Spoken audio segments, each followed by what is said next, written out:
छत्रपति शिवाजी महाराज की जय भवानी। स्वराज्य रक्षक छत्रपति संभाजी महाराज की। आदरणीय परम पूज्य स्वामी गोविंददेव गिरीजी महाराज आज व्यासपीठावर आहेत आणि गीता परिवार संस्थेच्या वतीने आयोजित स्वामी विवेकानंद राष्ट्रीय पुरस्कार सोहळा या ठिकाणी संपन्न होतोय।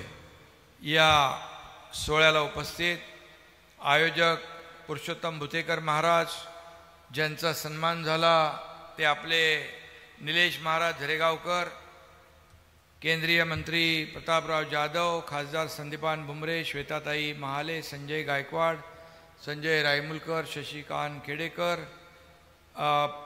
पुष्कर महाराज गोसावी, पैठणकर महाराज, संजय मालपानी, ओम सिंग राजपूत, पाटणकर गुरुजी, व्यासपीठावरील सर्व सन्माननीय मान्यवर आणि ज्यांची काही नावं राहिली असतील तर दिलगिरी व्यक्त करतो। ज्यांनी माझ्याकडे जेवढी नावं दिली तेवढी मी वाचलेली आहेत। म्हणजे काय चुकून राहिले असेल तर माझ्याकडून नाही, त्यांच्याकडून।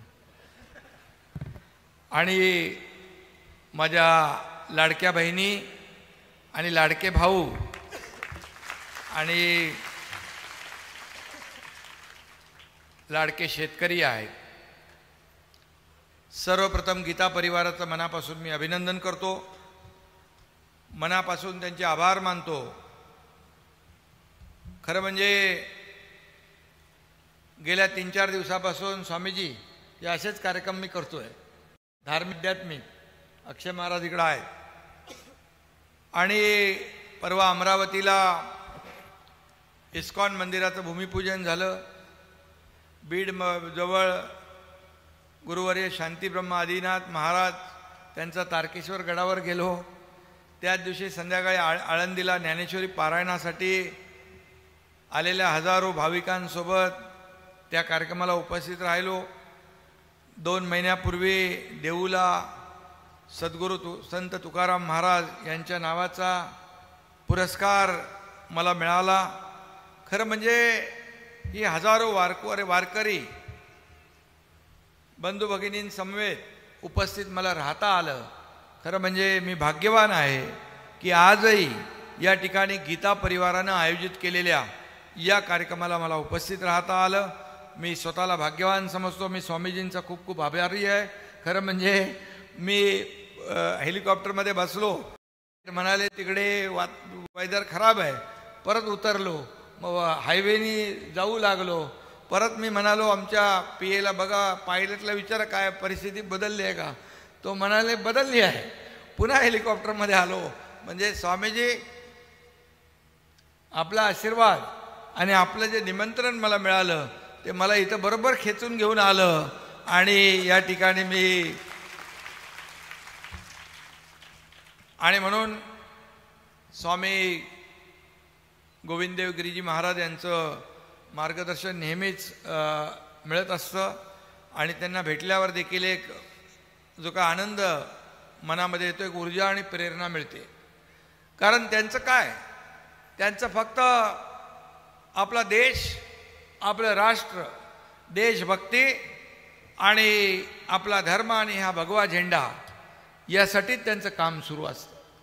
आणि म्हणून फक्त आपल्या देशात नाही, राज्यात नाही, तर देशाच्या बाहेर जगभरामध्ये आपल्या धर्माचा, हिंदुत्वाची पताका नेहमी उंच ठेवण्याचं काम ते करत असतात। आणि म्हणून अनेक देशांमध्ये त्यांच्या कार्यक्रमानिमित्त ते जात असतात आणि म्हणून हेच आपल्यासाठी फार मोठं आहे। आणि मग मलाच मार्गदर्शन नाही तर आदरणीय देशाचे प्रधानमंत्री नरेंद्र मोदीजी यांना देखील त्यांचं मार्गदर्शन लाभलं आहे। आणि अयोध्येत प्रभू रामचंद्राची प्रतिष्ठापना करताना 11 दिवसांचा उपवास स्वामीजींच्याच हस्ते प्रधानमंत्री महोदयांनी उपवास सोडवला। आणि म्हणून आज मी स्वामीजींना देखील धन्यवाद देतो। आपले आशीर्वाद, मार्गदर्शन आपल्या देशाचे प्रधानमंत्री मोदीजींच्या याच्या पाठी आहेत। आणि म्हणून पाकिस्तानला चोख उत्तर देण्याचं काम आपले भारतीय लष्कर करतंय। चोख उत्तर, ईंट का जवाब पत्थर से नहीं तो आता म्हणाले गोली का जवाब तो गोले से देंगे. अगोदर गोळीचं उत्तर मिसाईलनी दिलं, आता तोप गोळ्याने देतील. त्यामुळे देशाच्या लष्कराच्या मागे खंबीरपणे उभं राहणारं आपलं हे देशाचं नेतृत्व आदरणीय प्रधानमंत्री नरेंद्र मोदीजी यांनी पहलगाममध्ये आपल्या बहिणींचं जे कुंकू पुसण्याचं पाप ज्या दहशतवाद्यांनी केलं ते ऑपरेशन सिंदूरच्या माध्यमातून या पाकिस्तानला धडा शिकवण्याचं काम त्यांनी केलं. आणि म्हणून भारताच्या नादाला लागायचं नाही, आमचा नाद करायचा नाही हे सांगून टाकलंय. आणि म्हणून पाकिस्तान ज्या काही कुरापती करतोय त्याला आपल्या भारतीय लष्कराने योग्य उत्तर दिलेलं आहे. आणि खऱ्या अर्थाने आता हा नवा भारत आहे, हा घुसके मारनेवाला भारत आहे. एकदा आतंकवाद्याचं कुठले लाड सहन केले जाणार नाहीत हे आपल्या देशाने देशाच्या जवानांनी दाखवून दिलेला आहे.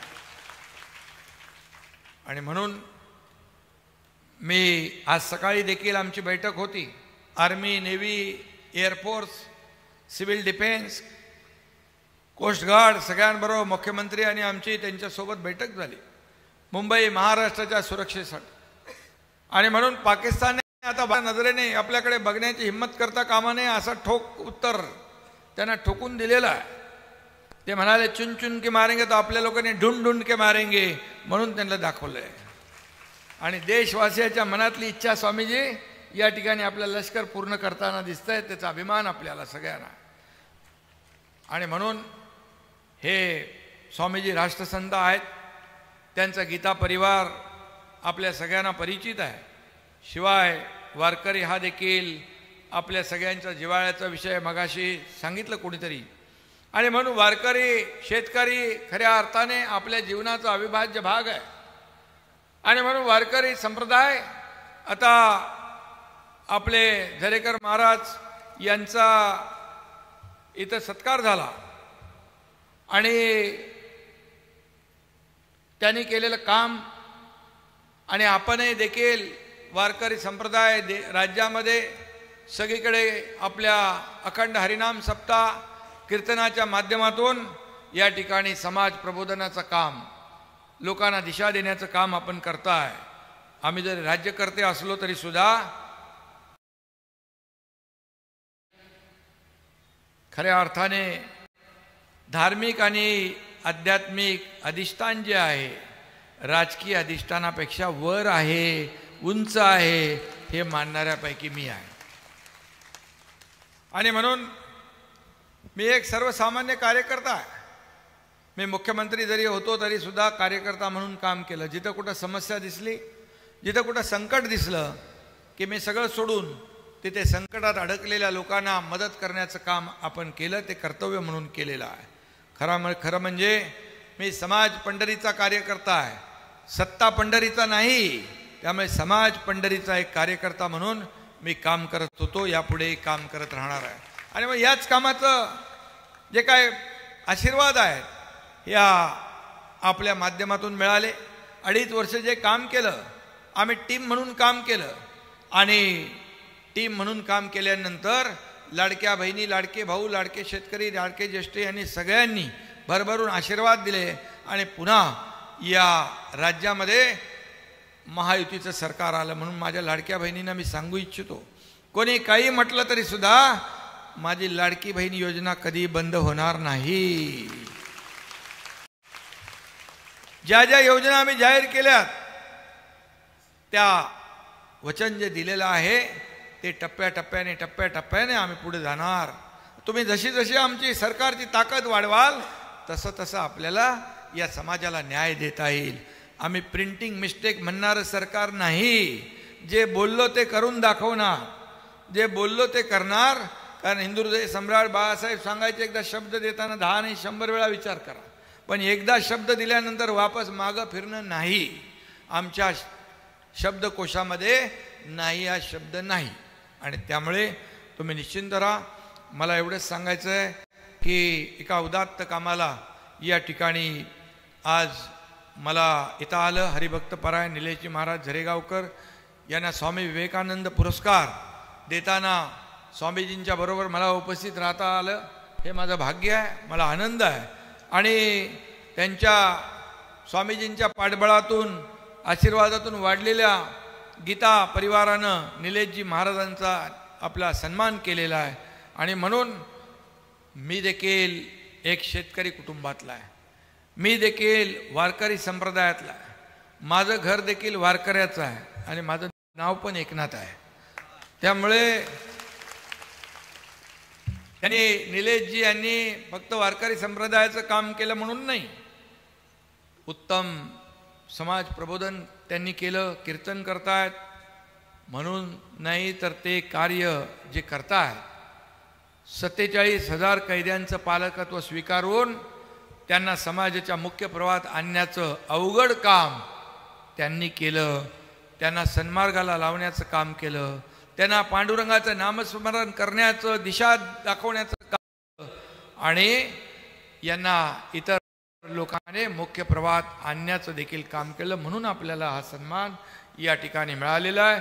आणि तुम्ही म्हणता महाराष्ट्रात सगळ्या जेलमध्येचं पाणी पिऊन आलोय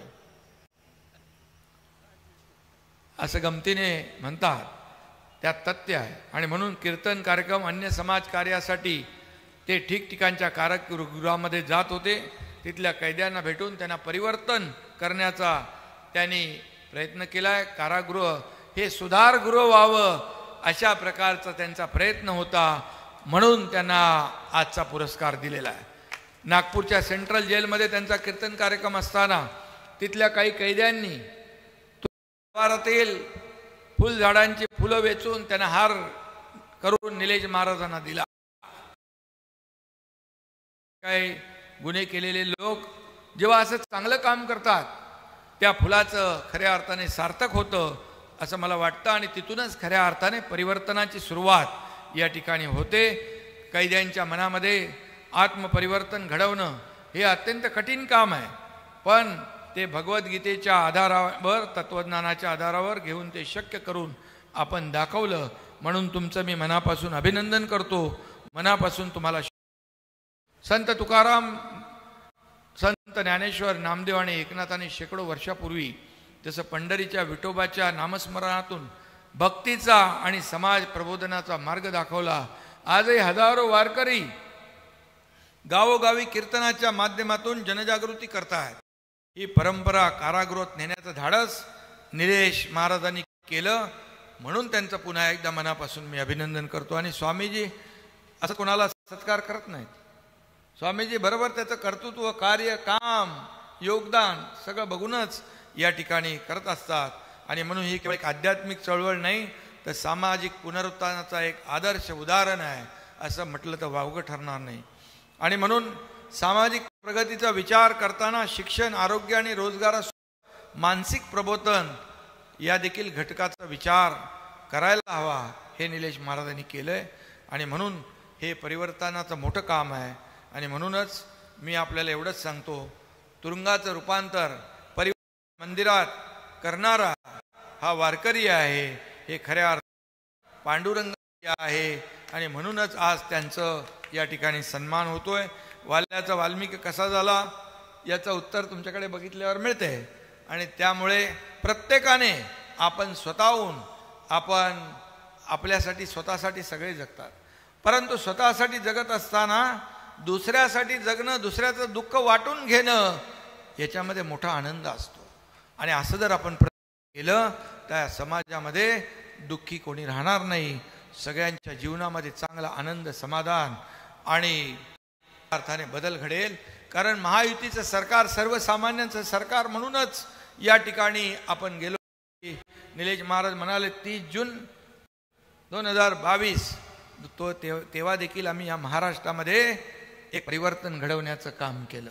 आणि ते परिवर्तन घडलं, सर्वसामान्यांचं सरकार आलं आणि तुम्ही देखील सगळ्यांनी ते स्वीकारलं. एकनाथ शिंदे सारखा सर्वसामान्य कार्यकर्ता या राज्याचा मुख्यमंत्री होऊ शकला आपल्या सर्वांच्या आशीर्वादाने, आपल्या सगळ्यांच्या शुभेच्छांमुळे. आणि म्हणून 2.5 वर्षात खूप काम करता आलं. आता देवेंद्र आम्ही टीम म्हणून काम करतो, या राज्याला पुढे नेतोय. या राज्याचा विकास करतो, या राज्याला लोकाभिमुख कल्याणकारी योजना राबवतोय. आणि म्हणूनच अशा या खऱ्या अर्थाने इथं मला वाटतं आपले कुठले दुसरे गुरुजी हे मंदिर बांधलं ते पुरुषोत्तम महाराज पाटील. मी इकडे आलो होतो एकदा मागे, मागच्या वर्षी आलो होतो. त्यांनी देखील काम केलेलं आहे. आणि मगाशी कोणी तुम्हीच सांगितलं का इथं सुविधा जे काय आहेत ते आता मी काय सांगत नाही, पण आपण स्वामीजी आहेत, स्वामीजींनी मला स्वामीजींचा आदेश आला म्हणून मी इकडे आलेलो आहे. त्यामुळे तुमचं काम होईल, काळजी करू नका. कारण मंदिर हे संस्काराचं केंद्र म्हणून खऱ्या अर्थाने मंदिरांचा देखील आपण आपल्या सरकारमध्ये असताना मोठ्या प्रमाणावर विकास करतोय. आपल्या गडकोट किल्ले, छत्रपती शिवाजी महाराजांचे गडकोट किल्ले त्याचं संवर्धन जतन करतोय. आणि प्राचीन मंदिरांचं देखील आपण या ठिकाणी पुनर्जीवन करतोय. आणि त्यामुळे खऱ्या अर्थाने आपण जिथं जिथं आपल्याला शक्य आहे ते आपण करण्याचा प्रयत्न करतोय. आणि म्हणून मी आपल्याला एवढंच सांगतो, आध्यात्मिक परंपरा आपण जोपासली, देवदेश आणि धर्मासाठी प्राधान्य दिलं आणि म्हणून आपण देखील भरभरून आशीर्वाद दिले. तुकोबा माऊलीने म्हटलंय, सेवितो हा रस वाटितो अनिका, घ्यारे होऊ नका रानभरी, आणि विटेवरी ज्याची समान तोची एक दानशूर दाता, असं पांडुरंग तुकोबा माऊलींनी म्हटलंय. आणि म्हणून मी पुन्हा एकदा स्वामीजींना मनापासून धन्यवाद देतो, स्वामीजींचं मनापासून अभिनंदन करतो. गीता परिवार संपूर्ण जगभर आपले अनुयायी आहेत आणि गीता परिवाराच्या माध्यमातून या ठिकाणी अतिशय देशभक्तीचं, राष्ट्रभक्तीचं, राष्ट्र उभारणीचं काम सुरू आहे. मला कधी हाक मारा, हा एकनाथ आपल्या हाकेला धावून आल्याशिवाय राहणार नाही. धन्यवाद. जय हिंद, जय महाराष्ट्र. रामकृष्ण हरी.